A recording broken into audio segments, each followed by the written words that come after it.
I'm really enjoying the kind of naked fury of the left at Texas right now. Part of the fury, of course, is over the Texas voter integrity law. And the very vehemence with which the left is attacking the voter integrity law really tells you kind of all you need to know. But there's also a lot of fury directed at Texas's pro-life law. And here is Eric Swalwell.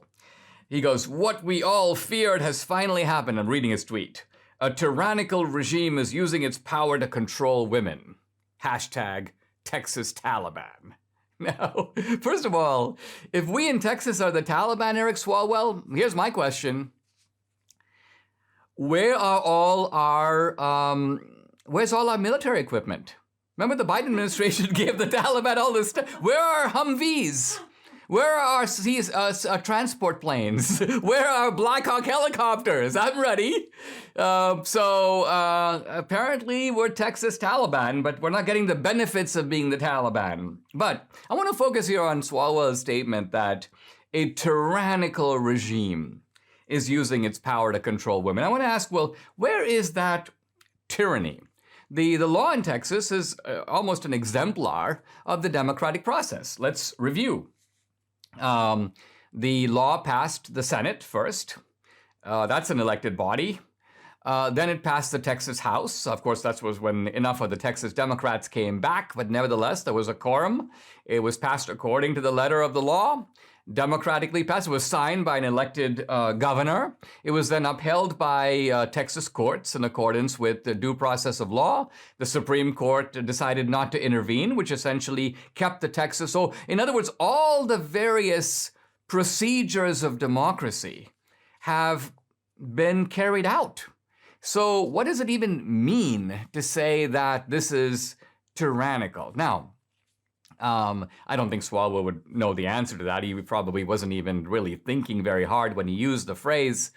He was giving us an intellectual Swalwell, you might say. But in a sense, I would concede that it's possible, even for democracies, to be tyrannical. How can that be the case? Well, the founders recognized that it could be the case.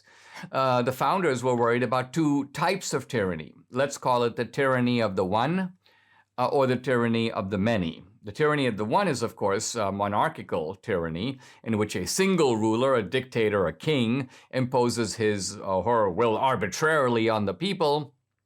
But the tyranny of the many is a more interesting concept. The founders call it the tyranny of the majority.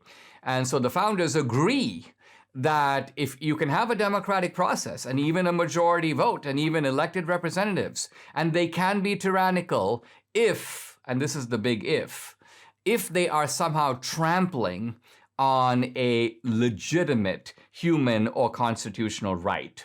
And this is where this is the key question. Is, in fact, the right to an abortion a legitimate and fundamental human and constitutional right? And the answer to that question is emphatically no. This right appears nowhere in the Constitution.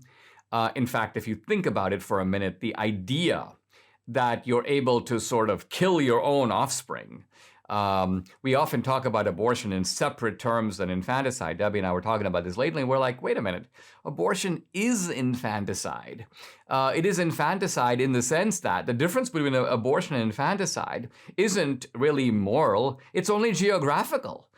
In the case of abortion, the fetus, the unborn, is inside the womb. In some cases able, by the way, to survive outside, but nevertheless, it's geographically inside.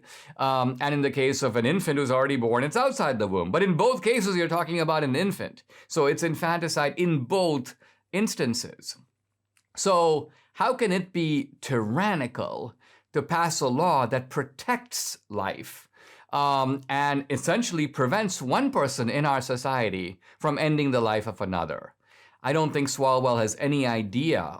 He's being frivolous here. But even taking him seriously, there is no sense in which this Texas law is tyrannical. On the contrary, what it's actually giving people is liberty, is freedom, is the right to live their own life.